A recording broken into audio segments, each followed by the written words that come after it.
નમસ્કાર મિત્રો, કેમ છો? આઈ હોપ બધા મજામાં હશો. તો સ્વાગત છે વિડીયોમાં. તો આજે આપણે કલોંજી વિશે વાત કરવાના છીએ. તો ઓછા ખર્ચે વધુ વળતર મળી શકે આ પાકમાં. અને વિડીયો પસંદ આવે તો લાઈક કરી દેજો, ચેનલ ઉપર નવા હોય તો સબસ્ક્રાઈબ કરી દેજો. તો હવે કલોંજીમાં વાત કરીએ ને ખર્ચાની, તો એમાં ખર્ચો ઓછો લાગે, કેમ કે આમાં કોઈ જીરાની કે ઘણે રોગ સારો લાગતો નથી. આમાં એક જ રોગ લાગે છે, જે છે આ સુકારો, કે જે આ થળિયાનો રોગ છે એ આમાં એક આવે છે આ સુકારો. સુકારામાં હવે જો થળિયા સુકાઈ જાય ને એટલે તમારો છોડ આખો સુકાઈ જાય. એટલે આમાં કોઈ દવા આવે નહીં ને આમાં આની દવા છટાય ને આપણે માંડવીમાં કેમ ફરો આવે, આમાં હોય 5% તો હોય જ. કોક જમીન ઉપર હોય, પછી તમારી સારી જાડી જમીન હોય તો વાંધો ન આવે, નકર આછી જમીન હોય તો સુકારાનો પ્રોબ્લેમ વધારે થોડોક રહે. અને આપણે આ 5 મહિને પાકતો પાક છે ને આમાં તો પહેલાં તો આપણે વીઘે કિલો 1 જેવવાનું બિયારણ જોઈએ.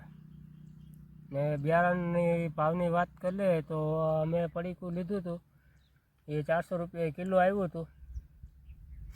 અને આનો માર્કેટ વેલ્યુ થોડીક સારી હોય છે, એટલે આમ આપણે પોસાય, કેમ કે 3500 જેવી બજાર આવે મિનિમમ.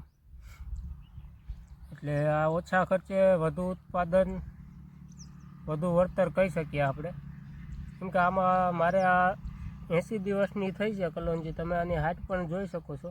આમાં આપણે દવાનો રાઉન્ડ એકાદ રાઉન્ડ માર્યો, એમાં આપણે 052 34 અને જે ઈયળ માટે આવે છે નોર્મલ દવા એ છે, અને એક થ્રિપ્સ માટેની છાંટેલી છે. બાકી આમાં કોઈ દવાનો ખર્ચો એટલો આવતો નથી. ને આમાં શરૂઆતથી જ જે આ ફરો છે ને એ શરૂઆતનો જ રોગ છે આમાં. ને આ ફરો એ તમને કહું 60 દિવસ સુધી રહી શકે છે.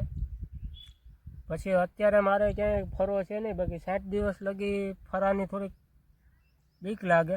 પછી વાતાવરણ ઉપર આધારિત હોય. અને આનો 60 દિવસ લગી તો તમને ખેતર ગમે નહીં. આડોશી પાડોશી એમ કે આ શું તમે વાવીને બેઠા, હાવ ખેતર ખાલી લાગે. બાકી 60 દિવસ પછી આનો ગ્રોથ સારો થાય. ને વિડીયો પસંદ આવે તો લાઈક કરી દેજો, ચેનલ ઉપર નવા હોય તો સબસ્ક્રાઈબ.